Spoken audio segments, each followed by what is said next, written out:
Yun, magandang araw no. Medyo hindi natin lakasin yung busis natin kasi may taong natutulog dyan si ate. So yun, kain tayo ng ito. Kahit pa paano, ma-inspire din kayo kasi alam naman sa amin mga taga-Bukid na alam namin na lahat ng pagkain dito.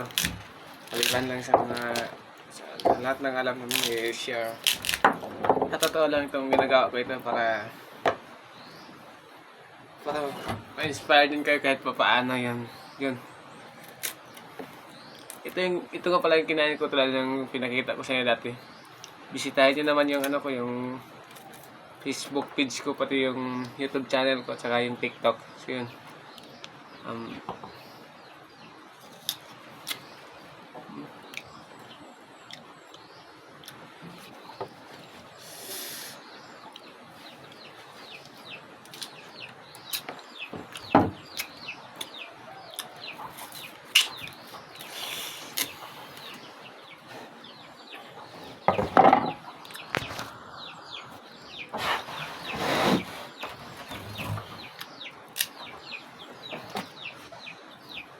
Medyo tinatamad tayo magpunta sa sa ating kabukiran, sa ating kayamanan.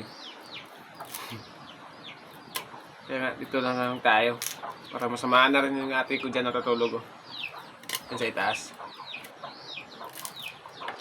So hindi ko na ipapakita yung video na uubusin ko to, no? Pero hindi ko maipapanga kung uubusin ko kasi nga masyadong maaslom. Ano bang tawag niyan? Aslom ko din Bisaya.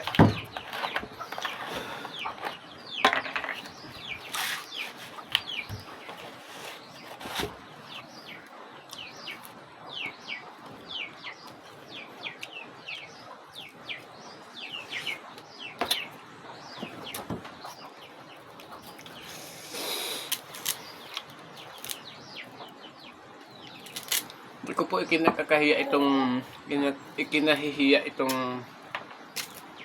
ginagawa ko, no, kasi proud ako sa pagiging ano ko na lumaki dito sa bundok. Yun.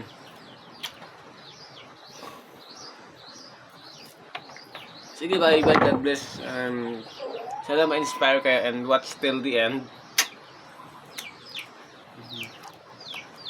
Shout out nga pala sa lahat na makakita, no? And thank you. God bless po sa inyong lahat. Ingat po tayo lahat, no? Sa mga nagbibiyahe ngayon. Lahat po ng mga nagbibiyahe mapakasama rin, kasama rin na hindi. Pinsan na hindi. Basta ganon. Ingat po tayo lahat, ha? And God bless po. Bye-bye.